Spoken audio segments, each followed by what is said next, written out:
Di Semarang, Jawa Tengah ada seorang pemuda yang membuat sejumlah karya fashion dengan bahan dasar limbah kain-kain yang sudah tidak terpakai. Dan hasil karyanya kemudian menjadi juara 2 dalam Indonesia Fashion Craft Award pada tahun 2020.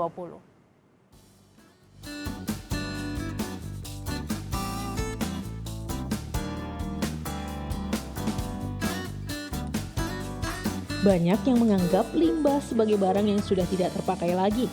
Padahal, jika digunakan kembali, limbah akan bernilai tinggi. Hal inilah yang dilakukan oleh Jamie Nicolaus, pemilik studio desain dan fashion limbah Sapporo di Semarang, Jawa Tengah. Sebagai orang yang peduli pada pengolahan limbah, Jamie menggunakan sisa-sisa kain yang tidak berguna untuk membuat karyanya.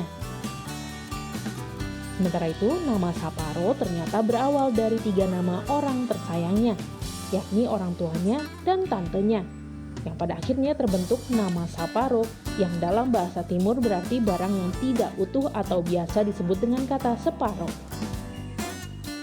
Saat masih berada di Ambon, pemuda berusia 29 tahun ini mengaku sejak kecil sudah sering berkarya dari limbah bersama sang kakak. Karena keterbatasan ekonomi, ia bersama sang kakak membuat karyanya dengan bahan dasar dari sampah atau limbah di sekitarnya.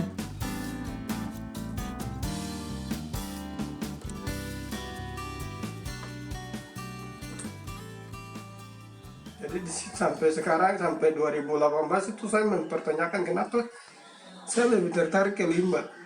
Terus saya mikir kesadaran full.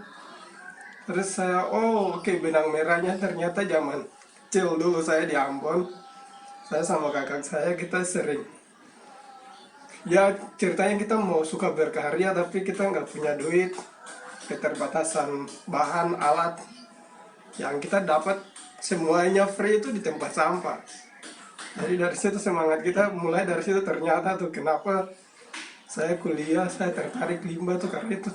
Terlepas dari sekarang isu dunia yang lagi fokus ke limbah itu.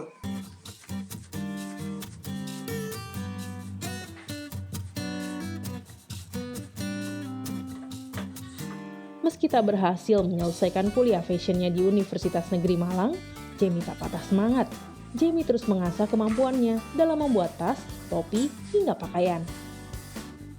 Dan akhirnya pada 2020 lalu, hasil karyanya menjadi juara 2 dalam Indonesia Fashion Craft Award. Kini hasil karyanya sudah banyak diminati di kawasan Bali, Bandung, hingga Jakarta. Hasil karyanya ini dijual mulai dari kisaran Rp200.000 hingga Rp3 juta. Prayuda Febrianto, Kompas TV, Semarang, Jawa Tengah.